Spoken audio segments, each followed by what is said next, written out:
Huling long holiday weekend na ng 2024 at ang iba, biyaheng Tagaytay. Pero sulit nga bang bumiyahe roon? Alamin sa live na pagtutok ni Jamie Santos. Jamie? Pia, pwedeng samantalahin ang pagbiyahe ngayong Sabado dahil hindi tulad ng inaasahan, maluwag ang South Luzon Expressway. Pero pagdating ng silang Cavite to Tagaytay, makakaranas po ng pagbigat sa daloy ng trapiko.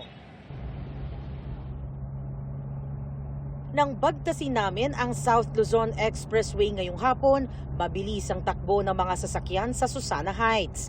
Bahagyang babagal pagdating ng San Pedro, pero paglagpas niyan, light to moderate na muli ang traffic. Nagkaka-build up lang sa toll plaza tulad sa Mamplasan exit. May ilang sasakyan din na pila sa mga RFID installation area, pero smooth na muli ang biyahe sa Calax. Muli lang makakaranas ng traffic pagdating sa looban tulad sa may barangay Puting Kahoy, Silang Cavite at sa Tartaria bago makarating ng Tagaytay.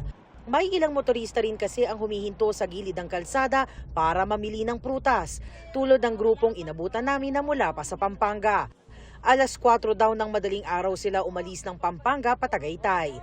Inaasahan daw ng Tagaytay City Tourism Council na aabot ang mahigit 300,000 ang mga tutungo sa Tagaytay ngayong long weekend, lalo na raw pag nagtuloy-tuloy na maganda ang panahon. Nagkaka-build up lang naman sa Tagaytay sa mga papasok ng kainan at pasyalan. May mga nakadeploy namang traffic enforcer na umaalalay sa mga motorista. Padre Pio, then tumuloy Pilgrimage. po kami ng Batangas. Meron din traffic pero hindi masyado.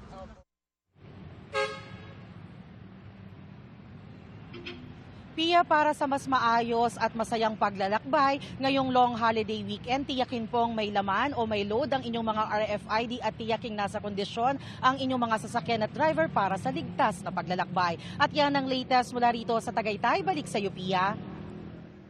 Maraming salamat, Jamie Santos.